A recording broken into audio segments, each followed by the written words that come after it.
இன்றைக்கி நம்ம love ஸ்கில்லோட episode 11 தான் பார்க்க போகிறோம். இது வரைக்கும் என்ன பார்த்துட்டு இருந்தோம், இது மாதிரி ஹீரோ கூட ஹீரோயின்கிட்ட சொல்லியிருப்பான், நான் இவ்வளோ நாள் கழிச்சு உன்னை திருப்பி கண்டுபிடிச்சிருக்கேன், எப்படி விட்டுட்டு போக முடியும் அப்படிங்கிற மாதிரி சொல்லியிருக்கான். ஹீரோயினை பற்றி இவனுக்கு எப்படி தெரியுன்றதும் தெரில. டோனி சொல்லியிருப்பான், நீ எதுக்குடா ரியாங்கா பேரை யூஸ் பண்ணிட்டு இருக்கேன்னு ஹீரோட்ட கேட்டிருப்பான். எப்படி இது அவனுக்கு தெரியணும் தெரில. ஹீரோக்கு ஏன் இது எல்லாமே நடக்குதுன்னு இன்னுமே தான் நம்மளுக்கு தெரிய போகுது. இந்த 2 எபிசோடில் தான் என்னென்ன நடந்துச்சுன்னு எல்லாத்தையுமே சொல்லுவாங்க. நீங்கள் எதிர்பார்க்காத ட்விஸ்ட் எல்லாம் இருக்கும். எபிசோடு பார்ப்போம். போன எபிசோடில் கூட அந்த ரியாங்காங்கிற பையன் ஹீரோ அடிபட்டு கீழே விழுந்தோன்னே இவனுக்கு உதவி செய்ய தூக்கிட்டு வந்துருப்பானா, அங்கே கட்டுறாங்க. இப்போ ரூமில் வந்து ஹீரோ பட்டு தூங்கிட்டு இருக்கான். அப்போ தான் கண்ணு முழிக்கிறான். பார்த்தா அதே மாதிரி ரியாங்காவும் உள்ளே வரான். நம்ம ஹீரோ பாருங்க, உதவி செஞ்ச அந்த ரியாங்காவை பார்த்து கன் எடுத்து கட்டிக்கிட்டு இருக்கான். நான் சொல்கிறது அப்படியே செய்யி, இல்லாட்டி சுற்றுவேன் அப்படிங்கிற மாதிரி சொன்னால் ரியாங்கா வந்து புத்திசாலி போல அவன் சொல்கிறான், ஆல்ரெடி நான் அதுலேருந்து புல்லட்டை எடுத்துட்டேன்டா அப்படின்னு சொல்லிட்டு ஹீரோ தூக்கி தரையில் அடிச்சுட்டு சொல்லிட்டு இருக்கான். இது மாதிரி எனக்கு சண்டை போடலாம் பிடிக்காது, பேசாமல் உட்காரு, என்ன வேணும் உனக்கு அப்படிங்கிற மாதிரி கேட்டால் அவனுக்கு பசிக்குது போல், அதனால தான் இப்படி பண்ணியிருக்கான். சரின்னு சொல்லிட்டு ரியாங்கா இருக்கிற சாப்பாடுலாம் அவன்கிட்ட கொடுத்துட்டு இருக்கான். அவன் சாப்பிட்டுட்டே உட்காந்துருக்கான். அப்போ வந்து இந்த ரியாங்கா வந்து ஹீரோ பற்றி கேட்டுக்கிட்டு இருக்கான். உனக்கு ஃபேமிலி எதுவும் இருக்கா, இருக்கிறதுக்கு இடம் இருக்கா, நீ எங்கேயாச்சும் போகணுமா அப்படின்ற மாதிரிலாம் கேட்டால் அவன் பதிலே சொல்ல மாட்டான். பதிலே சொல்லாமல் ஹீரோ திருப்பி என்ன கேட்குறான்னா, நீ எதுக்கு எனக்கு உதவி செஞ்ச, என்ன எதுக்கு இங்கே தூக்கிட்டு வந்த அப்படிங்கிற மாதிரியே கேட்டுக்கிட்டு இருக்கான். அதோட ரியாங்கா சொல்லிட்டு இருக்கான், நான் மட்டும் என்ன வேணுக்குன்னா உனக்கு தூக்கிட்டு வந்தேன், உன்னை வேற இங்கே என்னால் ரொம்ப நாள் வச்சுக்க வர முடியாது அப்படிங்கிற மாதிரிலாம் சொல்லிக்கிட்டு இருந்தா. அவ்வளோதான், அப்படியே ஹீரோ தூங்க ஆரம்பிச்சிடறான். தென் அப்படியே விட்டுறான். அப்புறம் மறுநாள் கட்டுறாங்க. ரியாங்கா உட்காந்து யோசிச்சுட்டு இருக்கான். இது மாதிரி டோனி கூட ஒரு கிளைண்ட் வருவார், அவரை கொண்டு வந்து சிட்டியில் விட்டுருன்னு சொல்லியிருப்பானா, அந்த கிளைண்ட் வேணா எப்போ வேணா ஃபோன் அடிப்பார், இன்னும் 5 நாளில், அது வரைக்கும் இவனை கூட வச்சுக்க முடியாது அப்படிங்கிற மாதிரிலாம் யோசிச்சுட்டு இருக்கான். ஹீரோ தூங்கிட்டு தான் இருக்கான். ஆனால் அப்பயும் கூட இவன் எந்திரிச்சு பதில் சொல்லிட்டு இருக்கான். ஹீரோ, இது மாதிரி என்ன நீ கூட வச்சிருக்கிறதுக்கு ரொம்ப நன்றி, கவலைப்படாது, நாளைக்கு காலையிலேயே நான் கிளம்பி போயிடுவேன் அப்படிங்கிற மாதிரிலாம் ஹீரோ சொல்லிட்டு இருக்கான். ரியாங்காவும் பார்த்துட்டு கேட்குறான், நீ போகிறதுக்கு எதுவும் இடம் இருக்காடா சொல்லுன்னு சொன்னால் சொல்ல மாட்டான். சரி, அப்போ நாளைக்கு ஒன்று நான் வந்து கொண்டு வந்து ஸ்டேஷனில் விட்டுடுறேன் சரியா அப்படிங்கிற மாதிரி ரியாங்கா கேட்டுட்டு இருக்கான். ஹீரோவும் ஓகே சொல்லிடுறான். அடுத்து இங்கே சிட்டியில் கட்டுறாங்க. ஒருத்தர் வந்து சூட் கேஸ் எடுத்துக்கிட்டு கத்திட்டு ஓடிட்டு இருக்காரு. இவ்வளோ தூரம் வந்து இப்படி ஆயிடுச்சு அப்படின்னு சொல்லிட்டு பார்த்தா அவர் யாரோ வந்து துப்பாக்கி வச்சு துரத்திட்டு இருக்காங்க. அப்படியே மறுநாள் ஆயிடுது. பிரியங்கா கூட ஹீரோ வந்து ஸ்டேஷனில் கொண்டு வந்து விடுறேன்னு சொல்லியிருப்பாங்க. அதே மாதிரி விட்டுட்டு டிக்கெட்லாம் எடுத்து கொடுத்துருக்கான். இது மாதிரி கரெக்டாக போய் சேர்ந்து எங்கே போகணுமோ அப்படின்ற மாதிரி சொல்லிட்டு இருக்கான். அப்போ வந்து இந்த ரியாங்கா சொல்கிறான், மன்னிச்சிரு, என்னால் உனக்கு உதவி செய்ய முடியல அப்படிங்கிற மாதிரிலாம் சொன்னால் இவன் பார்த்துட்டு சொல்கிறான், ஹீரோ நீ என்ன பண்ண, நீ எதுக்கு மன்னிப்பு கேட்குற அப்படிங்கிற மாதிரி சொல்லிட்டு தான் இவனுக்கு என்ன நடந்துச்சுன்னு சொல்கிறான். இது மாதிரி ஒருத்தர் நல்ல ட்ரெஸ் எல்லாம் போட்டுட்டு வந்து ஹீரோ கிட்ட சொன்னானா, வா நான் உனக்கு உதவி செய்கிறேன் அப்படிங்கிற மாதிரி. இவனும் முட்டாள் மாதிரி நம்பி பின்னாடியே போனானா. பார்த்தா அங்கே போட்டு இவனை அடி அடின்னு அடித்து இவன் சோல்ற உடச்சி ஒரு பொட்டிக்குள்ளே அமுக்கி இந்த இடத்துக்கு அமுச்சு விட்டாங்களாம். அதுலேருந்து இது மாதிரி கொடூரமான ஆளுங்க தான் நான் பார்த்துக்கிட்டு இருக்கேன், உன்னை பார்க்குறப்ப எனக்கு வித்தியாசமாக இருக்குது அப்படிங்கிற மாதிரி ஹீரோ சொல்லிட்டு இருக்கான். அந்த நேரத்துக்கு கரெக்டாக ட்ரெயின் வந்துடுது. சரின்னு சொல்லிட்டு கிளம்பலான்னு பார்க்குறப்ப ரியாங்கா கேட்குறான், அவன் பேர் என்னன்னு சொல்கிறா, சொல்லவே இல்லையே அப்படிங்கிற மாதிரி கேட்டால் டக்குன்னு வந்து ரியாங்காக்கு ஃபோன் வந்துடுது. சரின்னு சொல்லிட்டு அந்த ஃபோனை எடுத்து பேசினா டோனி சொன்ன அந்த கிளைண்ட் தான், லிட்ஸ் நோபல், அவரை தான் ஃபோன் அடிச்சிருக்காரு. அவரை தான் வந்து யாரோ துரத்திட்டு வந்திருக்காங்க கன் எடுத்துக்கிட்டு. ஃபோன் அடிச்சு இது மாதிரி சொல்லிட்டு இருக்காரு, நீ தானப்பா எங்கள் கைடு, எப்படியாச்சும் உதவி செய்விப்பா அப்படிங்கிற மாதிரிலாம் சொல்லிட்டு இருக்காரு. பார்த்தா அவர் வந்து சுட்டுறாங்க. இந்த ரியாங்காவா ஃபோனில் கத்திட்டு இருக்கான், என்னாச்சு உங்களுக்கு நோபல், பேசுங்க பேசுங்கன்னு சொல்லிட்டு. ஹீரோ தான் வந்து பிடிச்சி ஃபோனை தள்ளி விடுறான், அவரை சுட்டுட்டாங்கடா அப்படிங்கிற மாதிரி சொல்லிட்டு. அப்படியே அங்கே கட்டுறாங்க. அவர்கிட்ட ஒரு பொட்டி இருக்கும். அந்த பொட்டியை திறந்து அந்த வில்லன் பார்த்துட்டு இருக்கான். பார்த்தா அவன்கிட்ட கேசட் மட்டும்தான் அங்கே இருக்குது. இங்கே கட்டுறாங்க. ஹீரோவையும் இந்த ரியாங்காவே 2 பேரும் வேகமாக ஓடிட்டு இருக்காங்க. இவர் வந்து லாக்கர் ரூமில் போய் பார்க்க சொன்னாராம். ஓடி வந்து பார்த்தா அங்கே ஒரு பொட்டி இருக்குது. அதை திறந்தா யார் அதில் இருக்கிறது, அந்த குட்டி பொண்ணாக இருக்க நம்ம ஹீரோயினி தான். இவளை காப்பாற்ற சொல்லி தான் இவனுக்கு ஃபோன் அடிச்சிருக்காரு. இந்த பொண்ணை தான் அவங்க தேடிக்கிட்டு இருக்காங்களாம். ஹீரோயினியை காப்பாற்றணும்னு சொல்லிட்டு தான் அவர் பொட்டிக்குள்ளே போட்டு இப்படி ஒழிச்சு வச்சுருந்துருக்காரு. இங்கே அடுத்த சீனில் கட்டுறாங்க. ஹீரோ வந்து ஒரு காரை உடச்சிக்கிட்டு இருக்கான். ரியாங்கா சொல்லிக்கிட்டு இருக்கான், இதெல்லாம் நம்ம இப்போ பண்ணிதான் ஆகணுமா அப்படிங்கிற மாதிரி. இப்படி ஒரு பொண்ணை வச்சுக்கிட்டு நீ எப்படி தனியாக போவ, எல்லோரும் விசாரிப்பாங்கல்ல, இதை நம்ம பண்ணிதான் ஆகணும் அப்படின்னு சொல்லிட்டு கார் எடுத்துகிட்டு 2 பேர் கிளம்புறாங்க. ஹீரோயினி இப்போ நல்லா தூங்கிட்டு இருப்பா. இப்போ தான் தூக்கத்துலேருந்து முழிக்கிறா. தூக்கத்துலேருந்து முழிக்கிறப்பே அப்பா அப்படிங்கிற மாதிரி சொல்லிட்டு தான் முழிக்கிறா. பார்த்தா இவங்க 2 பேர் இருக்காங்களா, அவ்வளோதான் தம்பி அழுவ ஆரம்பிச்சிடுறா. இது மாதிரி நான் ரெஸ்ட் ரூம் போகணுன்னு வேறு சொல்லிட்டு அழுவுறா. சரின்னு சொல்லிட்டு பக்கத்தில் இருக்க ஒரு ஷாப்பிங் மால் கூட்டு போயிட்டு இவளை கூட்டு போயிட்டு வராங்க. பார்த்தா வரப்போ 2 பேர் பார்த்துக்கிட்டே இருக்காங்க. இவங்க 2 பேரையுமே காரில் வந்து ஏறினதுக்கப்புறம் ஹீரோ தான் சொல்லிகிட்டு இருக்கான், இவளை வேறு எங்கேயாச்சும் கூட்டு போயிருக்கலாம்ல, பாரு அவங்கள நம்ம கவனிச்சிக்கிட்டே இருக்காங்க, சீக்கிரம் வண்டி எடு அப்படிங்கிற மாதிரி சொல்லிட்டு 2 பேரும் வேகமாக வண்டி ஓட்டிகிட்டு போயிட்டுருக்காங்க. நைட் ஆயிடுது. அழுத்திக்கிட்டே வரா ஹீரோயினி.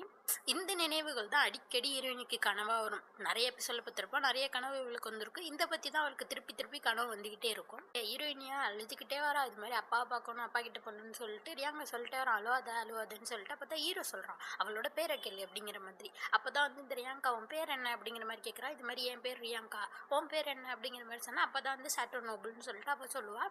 அப்போ தான் அவள் அழுகுறதெல்லாம் பார்த்துட்டு இந்த ரியாங்கா சொல்லிக்கிட்டு இருக்கான், இது மாதிரி கவலைப்படாத, நான் எப்போதுமே உன் சைடு தான், அவனை பாதுகாப்பான ஒரு இடத்துக்கு தான் கூப்பிட்டு போகிறேன், பயப்படாத அப்படிங்கிற மாதிரிலாம் சொல்லிட்டு கார் ஓட்டிகிட்டு இருப்பான். அப்படியே ஹீரோயினி வந்து தூங்க ஆரம்பிச்சிடுறா. அப்போ தான் வந்து ஹீரோ சொல்லிகிட்டு இருக்கான், நல்ல வேலை தூங்க ஆரம்பிச்சிட்டா அப்படிங்கிற மாதிரி. அப்போ தான் ரியாங்க கேட்குறான், ஆமாம் உன் பேரை நீ சொல்லவே இல்லையே, உன் பேர் என்ன சொல்லு அப்படிங்கிற மாதிரி கேட்டால் இந்த ஹீரோ பேர் சொல்லவே மாட்டான்.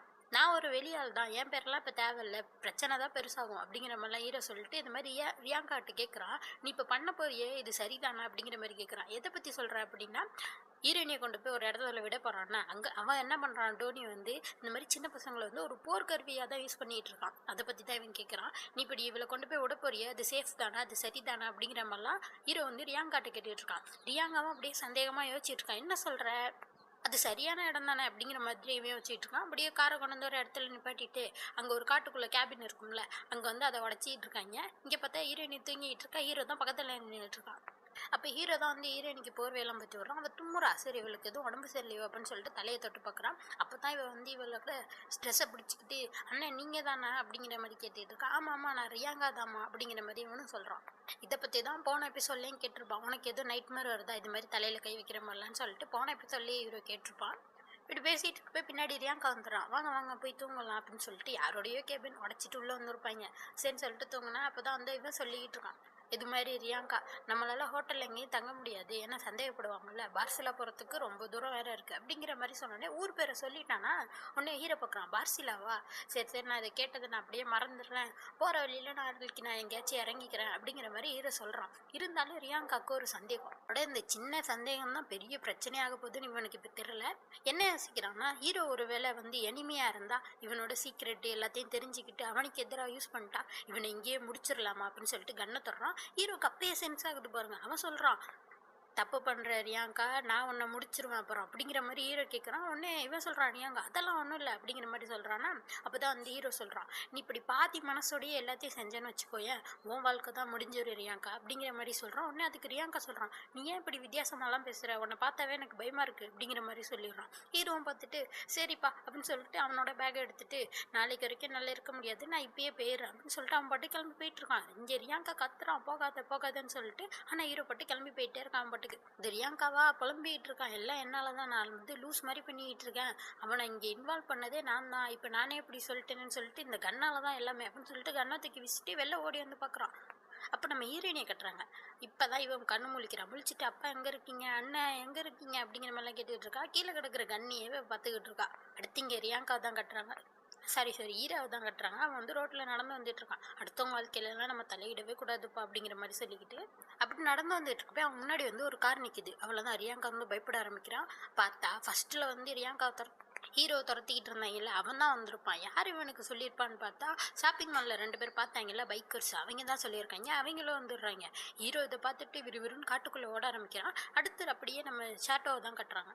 அவன் வந்து தூங்கி எழுந்திரிச்சு யாரையுமே காணுமே அப்படின்னு சொல்லிட்டு பார்த்துக்கிட்டு இருந்தா ஜன்னல் பக்கம் ஒரு பறவை அப்படியே அடிச்சுட்டு பறக்கும். அதை பார்த்து இவன் பயந்து கீழே விழுந்துடுறா. அப்படியே வந்து திருப்பி நம்ம ஹீரோ தான் கட்டுறாங்க. இவங்களா துரத்திக்கிட்டே ஓடி வந்துட்டு இருக்காங்களா, காட்டுக்குள்ளே ஒரு குட்டி பள்ளம் மாதிரி இருக்கு, அது பக்கத்தில் வந்து நின்றுட்டு இருக்கான். ஒருத்தன் வந்து சொல்லிட்டு இருக்கான், இங்கே தான் நிற்கிறான் அப்படின்னு சொல்லிட்டு அவனை பிடிச்சி ஹீரோ அதில் தள்ளி விட்டுடுறான். அடுத்து இந்த சீனில் வந்து ரியாங்காவை கட்டுறாங்க. அவன் இப்போ தான் வந்து அந்த கேபின்குள்ளே வந்து பார்க்குறான், எங்கடா ஹீரோயினியை காணுமே அப்படின்னு சொல்லிட்டு. அப்போ தான் கட்டுறாங்க, ஹீரோயினி ஒரு ரூமில் இருக்க கபோர்டில் கன்று வச்சுக்கிட்டு ஒளிஞ்சு உட்காந்துருக்கா. யாரோ இருக்காங்க ஆபத்துன்னு சொல்லிட்டு அது அப்படி உட்காந்துருக்கு அந்த பிள்ளை. அப்படியே நம்ம ஹீரோ தான் கட்டுறாங்க. அவனை வந்து அந்த வில்ல போய் பிடிச்சி அடிக்க ஆரம்பிக்கிறான். அப்படியே வந்து ரியாங்காவை கட்டுறாங்க. அவன் வந்து இந்த ரூமுக்குள்ளே வந்து தேடிட்டு இருக்கான். இங்கே தானம்மா இருக்க, பயப்படாத, வெளில யாரும் கெட்டவங்களாம் இல்லை அப்படிங்கிற மாதிரிலாம் அவன் சொல்லிக்கிட்டு மெதுமெதாக வந்துகிட்டு இருந்தா அந்த பிள்ளை மொழியை பாருங்க, பயந்து போய் உட்காந்துருக்கு. கண்ணை வேற கையில் வச்சிருக்கு. பார்க்கவே பயமாக இருக்கும், எதுவும் பண்ணிடாதடி அப்படிங்கிற மாதிரி தான் நம்ம வச்சுட்டு இருப்போம். ரியாங்கா அப்படியே சொல்லிட்டு வராங்க, யாரும் இல்லைம்மா பயப்படாத நான் தான் இருக்கேன் அப்படின்னு சொல்லிட்டு கதவை திறந்தா அவன் ஷூட்டிங் சவுண்ட் கேட்குது. உங்களுக்கே தெரிஞ்சிருக்கும். அவள் வந்து சுட்டுட்டான். கீழே அப்படியே ரத்தமாக கிடக்க, அவன் அப்படியே கீழே வந்து கிடக்கான். இவன் அப்படியே உட்காந்துட்டு மன்னிச்சிருங்கன்னு சொல்லிட்டு அப்படியே சின்ன பிள்ளையிலேயே புலம்பிட்டு உட்காந்துருப்பா. இப்போ ப்ரெசண்ட்டை காட்டுறாங்க. இப்போ தான் ஹீரோயினுக்கு எல்லாமே ஞாபகம் வந்திருக்கு. சின்ன பிள்ளையிலேயே அதை மறந்துருக்கா அதிர்ச்சியில். இப்போ ஞாபகம் வந்து என்னை மன்னிச்சிருங்க அப்படின்ற மாதிரியே சொல்லிக்கிட்டு அப்படியே உட்காந்துருக்கா. இது வந்து 11th எபிசோட். 12th எபிசோடில் தான் ஃபுல்லாக என்ன நடந்துச்சுன்னு தெரியும். அதுதான் லாஸ்ட் எபிசோட். அதனால மறக்காமல் சேனலை சப்ஸ்கிரைப் பண்ணிக்கோங்க. பை.